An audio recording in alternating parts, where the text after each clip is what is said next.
Assalamu alaikum. Welcome my channel and thanks for click my video. আবারও স্বাগতম পরবর্তী টিউটোরিয়ালে।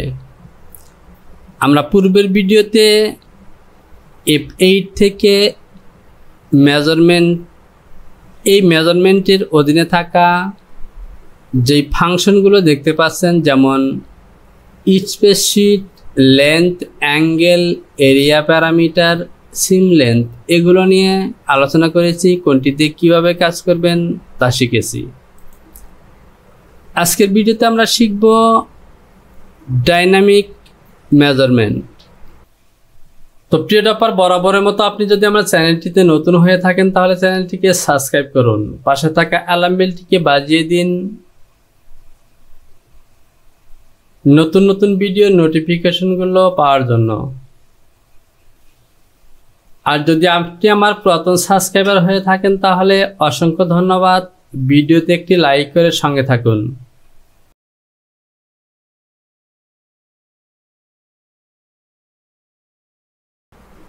তো প্রিয় ব্যাপার, এখান থেকে লক্ষ্য করুন ডাইনামিক মেজারমেন্টের মধ্যে আছে লেন্থ মেজার, এরপর আছে create measure, chart manager, add measure এবং নেক্সট ট্রান্সফার।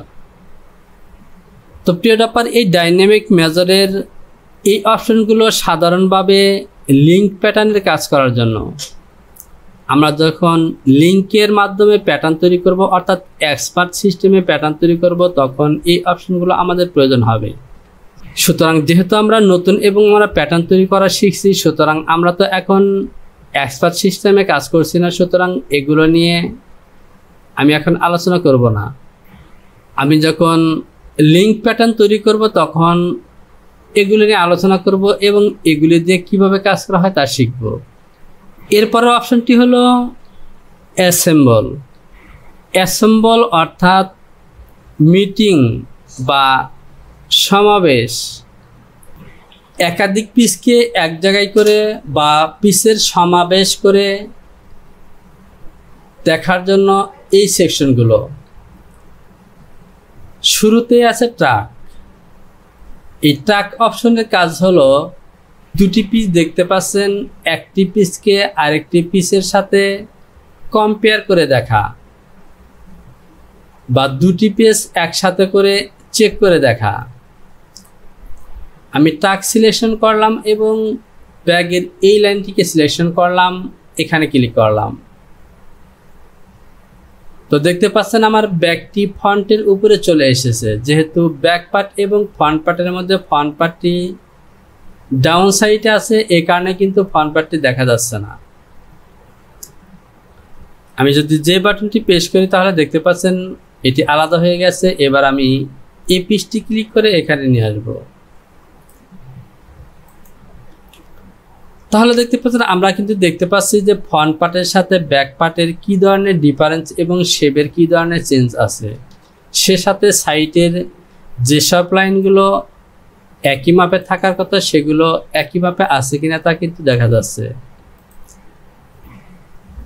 এই ট্র্যাকের কাজ হলো একটি পিসকে আরেকটি পিসের উপরে দিয়ে চেক করা। এরপর হলো মেরি। এই মেরি এবং ট্র্যাক দুটি কাজ একই, কিন্তু পার্থক্য হলো মেরি দিয়ে একটি পিসকে আরেকটি পিসের মধ্যে মেরি করা। যেমন আমি এটিকে মেরি করলাম এই পিসের মধ্যে, তাহলে দেখতে পাচ্ছেন এই পিসটি কিন্তু এই পিসের মধ্যে চলে এসেছে। এবং এখন যদি এখান থেকে আমি যে বাটনটি প্রেস করি তাহলে কিন্তু আলাদা হয়ে যাবে না। এই দুটি পিসকে আলাদা করার জন্য আমাকে এই ডিভোর্স অপশনটি ব্যবহার করতে হবে, অর্থাৎ মেরি অর্থ বিবাহ। এই পিসের সাথে এই পিসের একটা সম্পর্ক হয়ে গেছে, বন্ধন হয়ে গেছে। এই বন্ধনটিকে ছুটানোর জন্য আমাদেরকে ডিভোর্স দিয়ে তারপর এভাবে ডিভোর্স করতে হবে। আর ট্র্যাক দিয়ে ডিভোর্স কিংবা বন্ধন করার প্রয়োজন নেই। জাস্ট এই পিসটিকে সিলেকশন করে এই পিসের উপর নিয়ে আমি এভাবে চেক করতে পারি। একইভাবে এটিকেও কিন্তু আমি নিয়ে আসতে পারি। অ্যাসেম্বল করে চেক করার জন্য তো দুটির কাজ হলো, একটিকে মেরি করে আরেকটিকে সরাসরি একটি পিস আরেকটি পিসের উপরে নিয়ে চেক করার জন্য। এবার যেহেতু আমি টাকে দিয়ে এই পিসগুলোকে সমাবেশ করেছি, সুতরাং যদি যে বাটনটি প্রেস করি তাহলে দেখতে পাচ্ছেন সবগুলো আলাদা হয়ে গেছে। এই অ্যাসেম্বলের কাজ হচ্ছে একটি পিসের এলিমেন্টকে কপি করে আরেকটি পিসের সাথে মিলিয়ে দেখা। আমি অ্যাসেম্বল সিলেকশন করলাম। এবার এখান থেকে বটম পজিশনের এই দুটি পয়েন্টে ক্লিক করলাম, তাহলে দেখতে পাচ্ছেন বটমের এই লাইনটি আমার মাউসের কারসরের সাথে চলে এসেছে। এবার যদি আমি এই ফ্রন্ট পার্টের পিসের বটমের দুটি পয়েন্টে ক্লিক করি তাহলে দেখতে পাচ্ছেন পিসটি এখানে এসে মিলে গেছে।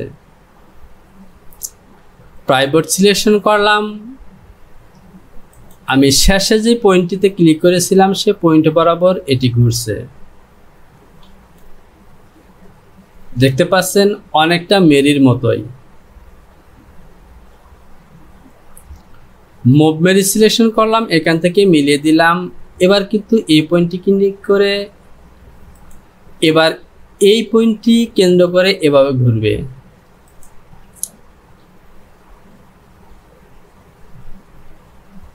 তো টাক মেরি অ্যাসেম্বল মোটামুটি সেম ধরনের কাজ, তবে টাক দিয়ে সরাসরি উপরে পিসটিকে নিয়ে দেখা, আর মেরি হলো মেরি করা। মেরির মাধ্যমে পিসটিকে সরাসরি মেরি করবেন, আর অ্যাসেম্বল হলো এলিমেন্টকে কপি করে তারপরে মিলাবেন। আমি আবারও অ্যাসেম্বল সিলেকশন করলাম এবং এই দুটি পয়েন্টে ক্লিক করলাম, তো দেখতে পাচ্ছেন সাইড লাইনটি চলে এসেছে। এবার এখান থেকে এই দুটি পয়েন্টে ক্লিক করবো, তাহলে দেখতে পাচ্ছেন মিলে গেছে। অ্যাসেম্বলের পরের অপশনটি হলো সিলেক্ট ম্যারিজ। এই ফাংশনটির কাজটি দেখার জন্য আমাদেরকে পিসগুলোকে মেরি করতে হবে। এখান থেকে আমি আরও দুটি পিস সিম করব। এই অংশটিকে নিলাম এবং এটিকে নিলাম। এবার আমি মেরি সিলেকশন করব এবং সবগুলি পিসকে এখানে মেরি করব। তো দেখতে পাচ্ছেন সবগুলি পিসকে মেরি করেছি। এবার দেখতে পাচ্ছেন এই পিসের মধ্যে বেশ কয়েকটি পিস কিন্তু মেরি করা আছে। সিলেক্ট মেরির কাজ হলো এখান থেকে মেরিজ পিসগুলোকে সিলেকশন করে দেখা। আমি সিলেক্ট মেরি সিলেকশন করলাম এবং এখান থেকে ফ্রন্ট পার্ট দেখতে পাচ্ছেন, এই ফ্রন্ট পার্টের এই পিসটিতে ক্লিক করলাম, তাহলে দেখতে পাচ্ছেন ফ্রন্টের যে এরিয়া এটি সিলেকশন করে দেখাচ্ছে। এরপর আমি দেখব এই ছোট পিসটি, তাহলে দেখতে পাচ্ছেন এটি সিলেকশন হয়েছে। স্লিপে ক্লিক করলাম, স্লিপ সিলেকশন হয়েছে। অর্থাৎ আমি যেটিতে সিলেকশন করছি সেটি কিন্তু দেখাচ্ছে। এটি হলো আমার মেইন পিস, এটি কিন্তু মেরি করা পিস নয়, সুতরাং এখানে যদি আমরা ক্লিক করি তাহলে কিন্তু দেখাবে না। যেগুলো পিস মেরি করা আছে সেগুলো দেখাচ্ছে। অর্থাৎ সিলেক্ট ম্যারিজের কাজ হচ্ছে মারি করা প্যাটার্নগুলোকে সিলেক্ট করে দেখা। সিলেক্ট ম্যারিজের পরে আসি ম্যারিজ গ্রুপিং, ম্যারিজ আনগ্রুপিং। তো এখান থেকে এই যে পিসটিকে মারি করা হয়েছে, এই মারি করা পিসগুলোকে গ্রুপ করার জন্য এভাবে গ্রুপিং, আবার গ্রুপ ছেড়ে দেওয়ার জন্য আনগ্রুপিং। এরপর হলো মুভ ম্যারিজ। এই মুভ ম্যারিজের কাজ হলো মারিজ করা পিসটিকে মুভ করা। এটিকে সিলেকশন করলাম এবং এভাবে মুভ করব। আমি আরেকটি পিসকে এভাবে মারি করি এবং মুভ ম্যারিজ দিয়ে এভাবে মুভ করতে পারবো।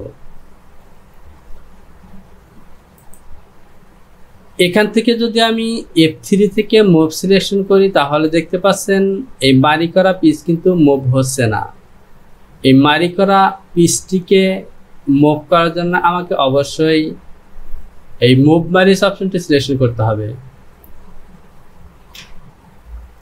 এরপর হলো প্রাইভেট।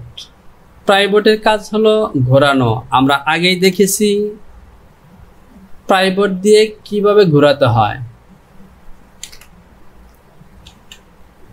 যেই পয়েন্টে মারি করব সেই পয়েন্টকে কেন্দ্র করে কিন্তু পিসটিকে ঘোরানো হয়। আমি মুভ মারি সিলেকশন করলাম, এই পয়েন্টটিকে ঠিক এখানে দিলাম। এবার প্রাইভেট দিয়ে যদি আমি এই পিসটিকে ঘুরাই তাহলে দেখতে পাচ্ছেন এই পিসটিকে কেন্দ্র করে এই পিসটি এভাবে ঘুরছে। আবার মুভ ম্যারিজ দিয়ে এই আর্ম হোলের পয়েন্টটিকে আর্ম হোলের পয়েন্টের সাথে দিয়ে দিলাম। এবার যদি আমি প্রাইভেট সিলেকশন করে এভাবে ক্লিক করি তাহলে দেখতে পাচ্ছেন আর্ম হোলের এই পয়েন্টকে কেন্দ্র করে ঘুরছে।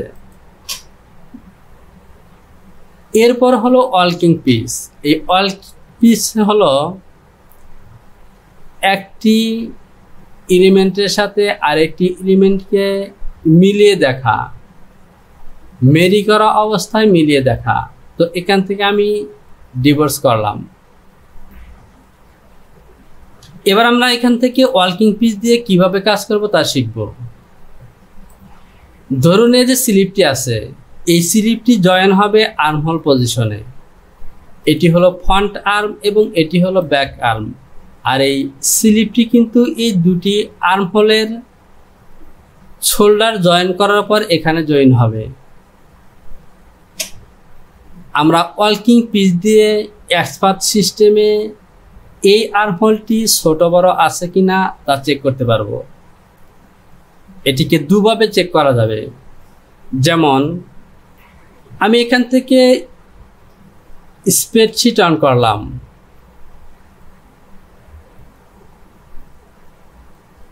এবার আমি লেন্থ সিলেকশন করব এবং এখান থেকে সাইজ সিলেকশন করে এটি হলো আমার ব্যাক আর্ম, এটি হলো আমার ফ্রন্ট আর্ম। এবার এডিট থেকে অ্যাকুমুলেশন। এবার যদি এখান থেকে স্লিপের এই দুটি লাইনকে এভাবে সিলেকশন করে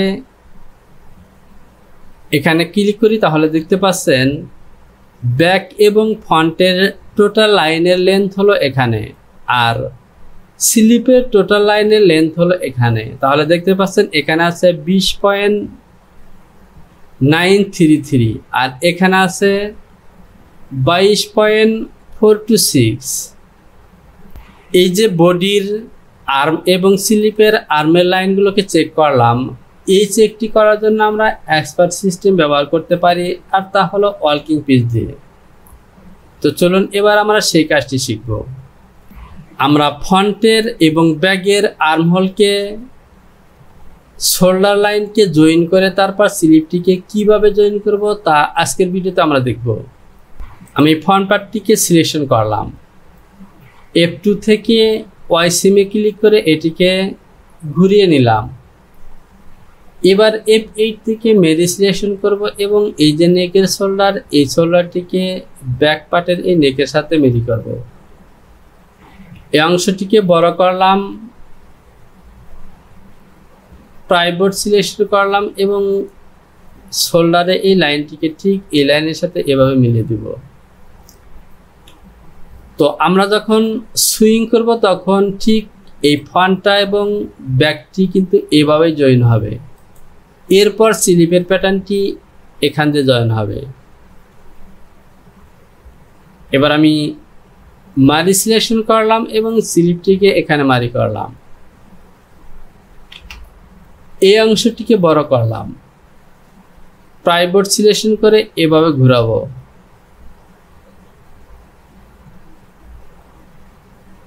মুভ ম্যারিজ দিয়ে স্লিপের এই পয়েন্টটিকে আর্মহোলের এই পয়েন্টের সাথে নিলাম, অথবা যেহেতু মিডলের এই পয়েন্টটি শোল্ডার লাইন বরাবর জয়েন হবে ঠিক এখানে, এখানে নয়, এই যে ড্রপের যে পয়েন্ট দেখতে পাচ্ছেন এইখানে, সুতরাং এখানে মিলিয়ে দিলাম।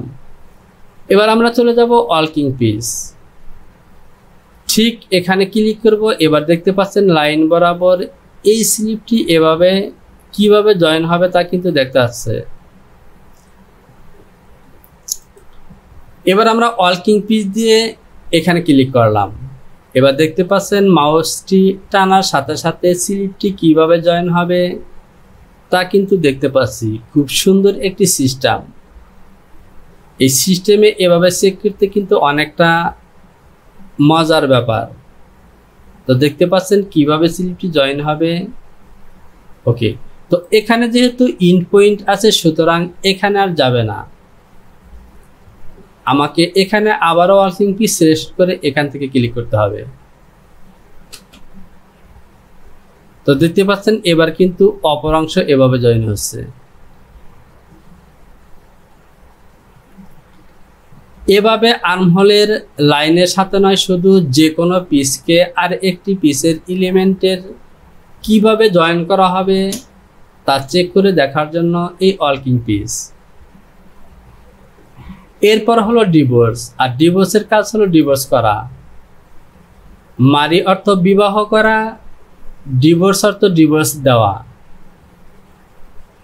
আমি পিসটিকে এখানে মারি করলাম। এখন এই পিসগুলোকে ডিভোর্স দেওয়ার জন্য ডাইভোর্স সিলেকশন করবে এবং এভাবে ক্লিক করব। এরপর হলো অ্যাড মার্ক। অ্যাড মার্কের কাজ হলো মার্ক করা। ধরুন এই পিসের মধ্যে আমি একটি মার্ক দেব, ক্লিক করলাম, মার্ক হয়ে গেল। স্লিপের মধ্যে একটি মার্ক দরকার, মার্ক করলাম, হয়ে গেল। তো প্রিয় টপার, আজকের ভিডিওতে আমরা অ্যাসেম্বল এবং ডাইনামিক মেজর, যদিও এটি আমাদের প্যাটার্নের বেসিক কোনো কাজের মধ্যে পড়ে না, এটি লিঙ্ক প্যাটার্নের জন্য। আর অ্যাসেম্বল থেকে প্রত্যেকটি অপশন দিয়ে আমরা কিভাবে কাজ করব তা কিন্তু শিখলাম। এরপর যে অপশনটি আছে তা হলো ভেরিয়েন্ট। তো প্রিয় টপার, এই ভেরিয়েন্ট নিয়ে কিভাবে ভেরিয়েন্ট করব, কিভাবে পিস সিলেকশন করব এবং ভেরিয়েন্ট করা ফাইলের মধ্যে পিসগুলোকে আমরা কিভাবে কন্ট্রোল করব তা পরবর্তী ভিডিওতে আলোচনা করব। আজকের ভিডিওতে এ পর্যন্তই। ভিডিওতে লাইক করুন, কমেন্টস করুন এবং বন্ধুদের কাছে শেয়ার করুন। শীঘ্রই চলে আসবো পরবর্তী টিউটোরিয়াল নিয়ে। সে পর্যন্ত ভালো থাকুন। আসসালামু আলাইকুম।